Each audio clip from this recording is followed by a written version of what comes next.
মাসের চতুর্থ রবিবার 15 মার্চ 2026। খ্রিস্টে প্রিয় ভাই ও বোনেরা, আজ আসুন আমরা পাটনা শুক্লা ও তন্বী শুক্লার সেই অনুপ্রেরণাদায়ক কাহিনীতে ফিরে যাই, যা রাভিনা ট্যান্ডন অত্যন্ত শক্তিশালীভাবে পর্দায় ফুটিয়ে তুলেছেন। পাটনার নিম্ন আদালতের একজন নিষ্ঠাবান আইনজীবী হিসেবে তন্বী এমন একটি মামলার দায়িত্ব নেন, যা আপাতদৃষ্টিতে বেশ সহজ সরল বলেই মনে হয়। এক তরুণী ছাত্রী, রিঙ্কি কুমারী, যার দৃঢ় বিশ্বাস যে তার পরীক্ষার নম্বর অন্যায়ভাবে কমিয়ে দেওয়া হয়েছে, এমনকি হয়তো কারসাজিও করা হয়েছে। যে লড়াইটি শুরু হয়েছিল কেবল পরীক্ষার খাতা পুনর্মূল্যায়নের দাবি নিয়ে, তা ক্রমশ এক বিশাল শিক্ষা কেলেঙ্কারির পর্দা উন্মোচনের দিকে মোড় নেয়, যে কেলেঙ্কারির সাথে জড়িয়ে আছেন প্রভাবশালী ব্যক্তিবর্গ এবং উচ্চস্তরের দুর্নীতি। তন্বীকে মুখোমুখি হতে হয় বিভিন্ন প্রতিষ্ঠানের প্রতিরোধের, ক্ষমতাধর ব্যক্তিদের হুমকির এবং এমনকি এমন কিছু ব্যক্তিগত সত্যের, যা তার নিজের অতীতকেই প্রশ্নের মুখে ফেলে দেয়।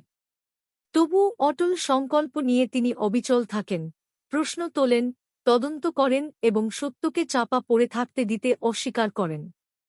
তার এই সংগ্রাম আমাদের মনে করিয়ে দেয় যে সত্য কিভাবে প্রায়শই আড়াল হয়ে যায়, কেবল দূরবর্তী কোনো ব্যবস্থার মধ্যেই নয়, বরং ঠিক সেই জায়গাগুলোতেও যেখানে আমরা বাস করি ও কাজ করি, আমাদের সেই সমাজ ব্যবস্থায় যেখানে গসিপ বা কানাকানি দুর্বলদের কণ্ঠরুদ্ধ করে দেয়, কর্মক্ষেত্রে যেখানে নিজেদের সুবিধার খাতিরে অন্যায়কে উপেক্ষা করা হয়, এবং এমনকি আমাদের নিজেদের হৃদয়ের গভীরেও, যেখানে আত্মপ্রবঞ্চনা অস্বস্তিকর সত্যগুলোকে লুকিয়ে রাখে।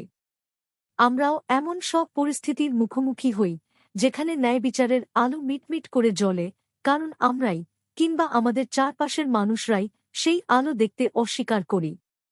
আজকের সুষমাচারে যোহন 9 অধ্যায় বর্ণিত সেই গভীর নাট ঘটনারই এক প্রতিচ্ছবি এটি, যেখানে জন্মাবধি অন্ধ এক ব্যক্তিকে সুস্থ করে তোলা হয়েছিল। যিশু লালার সাথে মাটি মিশিয়ে কাদা তৈরি করেন, সেই কাদা দিয়ে অন্ধ লোকটির চোখে প্রলেপ দেন এবং তাকে শিলোং পুষ্করিণীতে গিয়ে চোখ ধুয়ে আসতে বলেন। এভাবেই তিনি এক অলৌকিক কাজ সম্পন্ন করেন। কিন্তু লক্ষ্য করুন সেই লোকটির নিজের মধ্যে ঘটে যাওয়া সেই ক্রমিক জাগরণকে।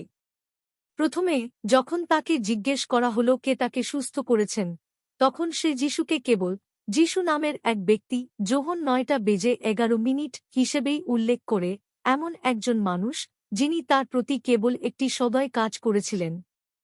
পরবর্তীতে ফরিসিদের চাপের মুখে সে যিশুকে একজন ভাববাদী, যোহন 9:17 হিসেবে অভিহিত করার স্তরে উন্নীত হয়। এর মাধ্যমে সে যিশুর মধ্যে ক্রিয়াশীল এক ঐশ্বরিক শক্তির উপস্থিতিকেই স্বীকৃতি দেয়। পরিশেষে সমাজ থেকে বহিষ্কৃত হওয়ার পর যখন সে পুনরায় যিশুর সাক্ষাৎ পায়, তখন সে তার পূর্ণ বিশ্বাস ঘোষণা করে বলে, প্রভু, আমি বিশ্বাস করি, এবং যিশুকে প্রণাম বা আরাধনা করে। যোহন 9:38।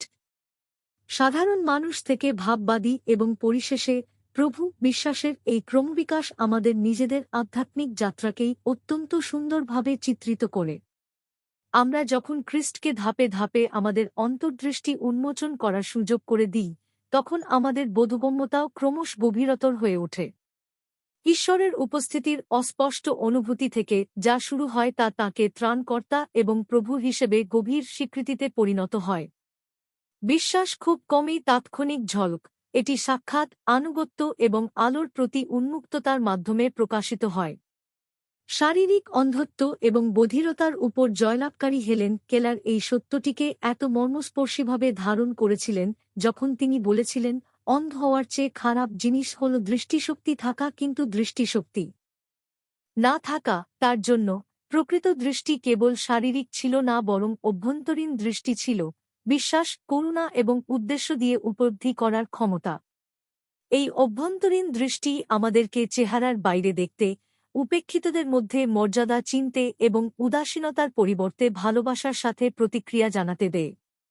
সেন্ট জন ক্রিসোস্টম আমাদের মনে করিয়ে দেন যে ফরিসিদের মতো আধ্যাত্মিক অন্ধত্ব হৃদয়কে শক্ত করে এবং ঈশ্বরের অনুগ্রহে আমাদের অন্ধ করে দেয়। তারা অলৌকিক ঘটনাটি দেখেছিলেন কিন্তু এটি গ্রহণ করতে অস্বীকার করেছিলেন, কারণ এটি তাদের কর্তৃত্ব এবং সান্ত্বনার হুমকি ছিল। পোপ ষোড়শ বেনেডিক্ট এই সুষমাচারের উপর চিন্তা করে শিখিয়েছিলেন যে খ্রিস্টের আরোগ্য একটি নতুন সৃষ্টি, কেবল দৃষ্টিশক্তি পুনরুদ্ধার করা নয় বরং আমাদের আরও গভীর বিশ্বাসে আমন্ত্রণ জানানো।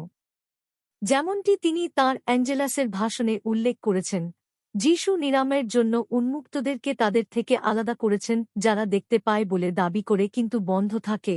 তিনি জোর দিয়ে বলেছেন যে প্রকৃত দৃষ্টি নম্রতা এবং বিশ্বের আলোর সাথে সাক্ষাতের মাধ্যমে আসে। তাই প্রিয় বন্ধুরা, আসুন আমরা নির্বে প্রতিফলিত হই। আমাদের ফরিসিসদৃশ অন্ধ দাগগুলি কোথায়?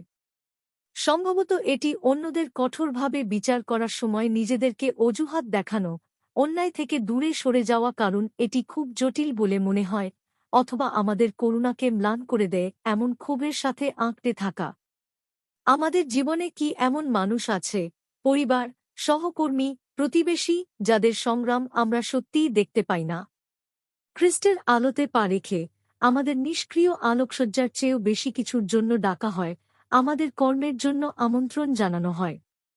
যেখানে সম্পর্ক ভেঙে গেছে সেখানে পুনর্মিলন সন্ধান করুন, সম্ভবত আন্তরিক ক্ষমা প্রার্থনা করে বা ক্ষমা করে।